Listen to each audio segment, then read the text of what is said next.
Episode 1. The Crown Prince of Hastinapura. The Crown Prince of Hastinapura. Under the scorching sun of Hastinapura, the ancient city shimmered in a golden glow, as if touched by divine favor. In a hidden corner of the royal training grounds, young Duryodhana stood strong, his bare chest gleaming under the relentless sunlight, every muscle tense with determination. With precise strikes, he wielded a mighty mace that echoed like thunder, showcasing his unyielding spirit. The clash of metal filled the air, a testament to his unwavering commitment and the fierce ambition burning within him, a prince destined for greatness in the chronicles of time. Duryodhana paused, his chest heaving as he turned to face Shakuni, his mace resting heavily at his side. The glint of pride in his eyes softened for a moment as he absorbed his uncle's words. "Strength of the mind," he echoed, his voice tinged with both curiosity and defiance. "The people respect power, uncle. They follow those who can crush their enemies, not those who hesitate." Shakuni's lips curled into a sly smile as he leaned forward, his gaze piercing. "And yet, my nephew, the greatest battles are won not by the swing of a mace, but by the cunning of a thought. A king who thinks before he strikes ensures his victory long before the first blow is ever dealt." Duryodhana's brow furrowed, the weight of the words settling deep within him, as the seeds of strategy began to take root beside his unyielding ambition.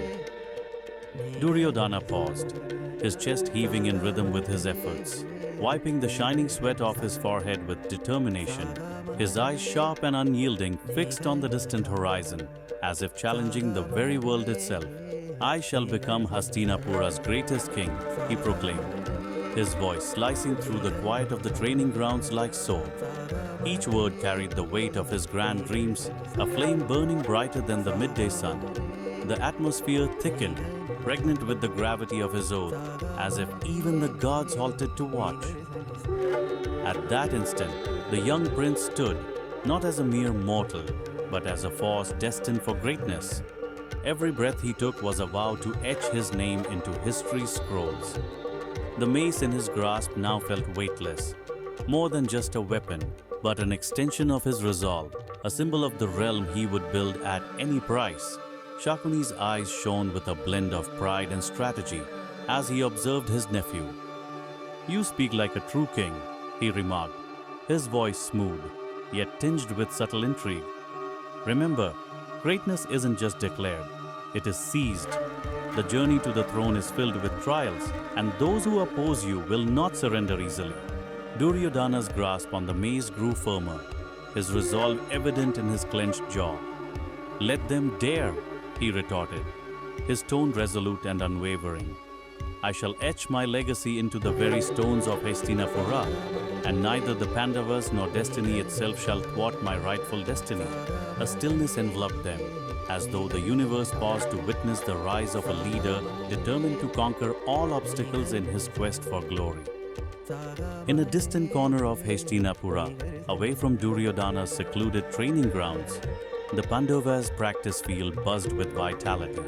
Guided by Dronacharya, the esteemed guru known for his keen archery skills and profound wisdom, the brothers dedicated themselves to perfecting their craft. Among them stood Bhima, a titan of immense strength, his towering stature and powerful build casting a formidable presence over the training ground. Each swing of his mace reverberated through the earth, his unmatched might already legendary in the city. Despite his warm laughter and unwavering loyalty, there was an undeniable intensity that blazed within him, a passion that rivaled even Duryodhana's relentless ambition. As the sun painted the training grounds in its golden hues, a timeless rivalry brewed between them, destined to shape the fate of Hastinapura for generations to come. From the heart of a dense forest, Duryodhana emerged like a brooding storm, his fierce gaze fixed on the Pandavas. Bhima's booming laughter filled the air, proud and joyful, as he effortlessly lifted a massive rock and hurled it far, drawing cheers from his brothers. Duryodhana's hands tightened into fists, his nails digging into his skin as jealousy and bitterness consumed him. How could Bhima, with his raw strength and carefree spirit, command such admiration, while he, the rightful heir of Hastinapura, struggled to prove himself.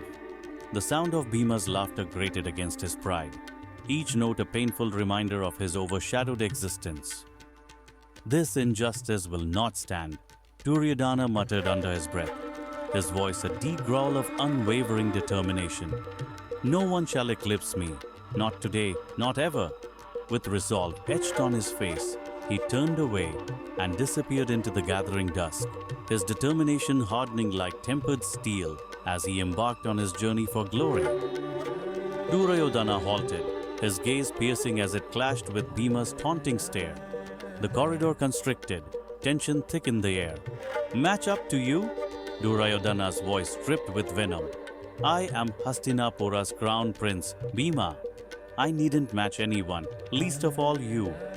Bhima's laughter thundered, bouncing off the stone walls, arms folded across his imposing chest. "Crown prince or not, you'll forever be not better than any of us," he jeered with a widening grin. Duryodhana's jaw clenched, fists tight at his sides, yet he stood firm. "Enjoy your mirth for now, Bhima," his words cold as ice. "A day will dawn when you rue underestimating me." With resolve in his step, Duryodhana strode past Bhima, a blaze of humiliation and determination burning within him. The rivalry had morphed into something darker. The palace walls murmured of an impending storm. Before Duryodhana could speak, Bhima forcefully moved him aside and departed, leaving Duryodhana burning with fury. His hands tightened into fists as he swore to one day display his greatness. Yet, in his heart, he acknowledged the sting of Bhima's words, for they resonated with truth. The Pandavas' popularity was soaring, overshadowing Duryodhana's claim to the throne, as support wavered among the people and the elders. Duryodhana paused, his chest rising and falling as he turned to face Shakuni, the weight of his mace resting heavily by his side. The pride in his eyes flickered, replaced by a rare vulnerability as he listened to his uncle's words. Later that evening, he entered the grand throne room, where his father, Dhritarashtra, sat in serene stillness, his blindness sharpening his perception of every sound. "Pitashri," Duryodhana began, his voice quivering with emotion. "Why am I treated so unfairly? I am your eldest son, the rightful heir to Hastinapura's throne, yet the Pandavas are showered with praise and favor. What must I do to prove my worth?" The room fell silent, the weight of his words hanging in the air like a storm waiting to break. Dhritarashtra let out a deep sigh, his face heavy with thought. "Duryodhana," he said in a calm yet firm voice, "you are my eldest son, the crown prince of Hastinapura, and no one can deny your rightful place. But remember, the Pandavas are your brothers too. They carry the blessings of the gods, and their divine lineage sets them apart. The people admire them for this, and their respect is not easily earned. You must understand this, my child, for strength lies not just in power, but in wisdom and unity." His words lingered in the air, a gentle yet profound reminder of the complexities of destiny and duty. Duryodhana's face grew shadowed, his eyes burning with a mix of anger and hurt. "Divine parentage," he retorted, his voice sharp and trembling with emotion. "What of my lineage? I am the son of Dhritarashtra, a king of the mighty Kuru dynasty, and my blood is as pure as theirs. Why must the Pandavas always stand above me, basking in the glory of their divine favor? Am I not worthy of the same respect, the same recognition?" His words echoed in the chamber, raw and unfiltered, a storm of pride and frustration that refused to be silenced. Dhritarashtra placed a comforting hand on his son's shoulder. "Your worth is not measured by the Pandavas, Duryodhana. You must focus on your own path and prove yourself worthy of the throne." Duryodhana took a moment to catch his breath, his chest moving up and down from his hard training as he wiped the sweat from his forehead with his hand. His eyes, sharp and determined, looked towards the horizon, challenging the world to test his strength. "I will be the greatest king Hastinapura has ever seen," he proclaimed, his voice cutting through the silence of the training ground like a sword. Each word was full of his ambition, a fire burning brighter than the sun above. I will not let anyone overshadow me. The air felt thick with the power of his vow, as if the gods themselves stopped to listen. But Duryodhana's heart was heavy with doubt and a gnawing sense of injustice.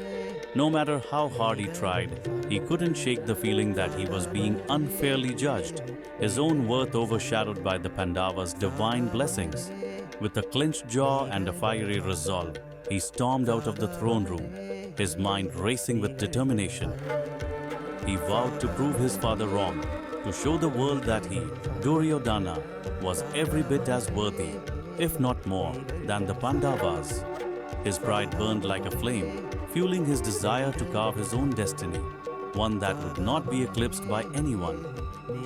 Duryodhana found solace in the counsel of his uncle Shakuni, who listened to his grievances with a knowing smile. Duryodhana, the gods have indeed blessed the Pandavas, but their divine parentage is not something you can change, Shakuni said, his voice smooth and calculated. What you can change is how you respond to it. Use their strengths against them, and never underestimate the power of cunning. Shakuni's cunning words struck a chord deep within Duryodhana, planting seeds of strategy in his mind. He realized that raw strength alone would not crown him king. He needed to outwit his rivals, to bend the tides of fate in his favor. With Shakuni's sharp intellect guiding him, a fire of determination reignited in Duryodhana's heart. He stood taller, his resolve unshakable, ready to play the game of power with a mind as sharp as his mace. Together they would weave a plan so intricate that even the gods would take notice. Days melted into weeks, and Duryodhana's resolve burned fiercer with each passing moment. He pushed himself beyond limits, honing his skills in warfare and strategy, his every move calculated and precise. Around him, loyal allies gathered, men who believed in his vision of a mighty Hastinapura under his rule. Yet, his gaze never strayed far from the Pandavas, his rivals, whom he watched with unwavering focus. Like a lion stalking its prey, he waited patiently, biding his time for the perfect moment to strike and claim what he believed was rightfully his. One quiet night, under a sky painted silver by the moon, Duryodhana stood atop a hill, his gaze fixed on the distant palace of Hastinapura. Its towering spires glimmered like jewels in the soft moonlight, a symbol of the legacy he was destined to uphold. Closing his eyes, he drew a deep breath, the cool night air filling his lungs as the weight of his duties settled heavily on his shoulders. In that moment, he felt the burden of being the crown prince, the protector of a kingdom, and the bearer of its hopes and dreams. The city below slept, unaware of the storm brewing in the heart of its future king. "I will not fail," Duryodhana murmured, his voice steady but fierce, carried away by the night breeze. "I will safeguard Hastinapura's legacy and uphold the pride of the Kuru dynasty. No matter the trials, no matter the sacrifices, I will rise as the king I was born to be." His words, though soft, carried the weight of an unbreakable vow, a promise to himself and the stars above. In that moment, the crown prince stood tall, his resolve unshakable, ready to face whatever destiny had in store. As the wind swept his whispered vow into the night, Duryodhana opened his eyes, their fire burning brighter than ever. The path before him was treacherous, lined with trials and battles, but he stood unafraid. For he was Duryodhana, the crown prince of Hastinapura, a warrior born of the Kuru bloodline. With every fiber of his being, he vowed to carve his destiny, no matter the obstacles. The stars above bore witness to his unyielding resolve as he prepared to claim his place in history, a king in the making.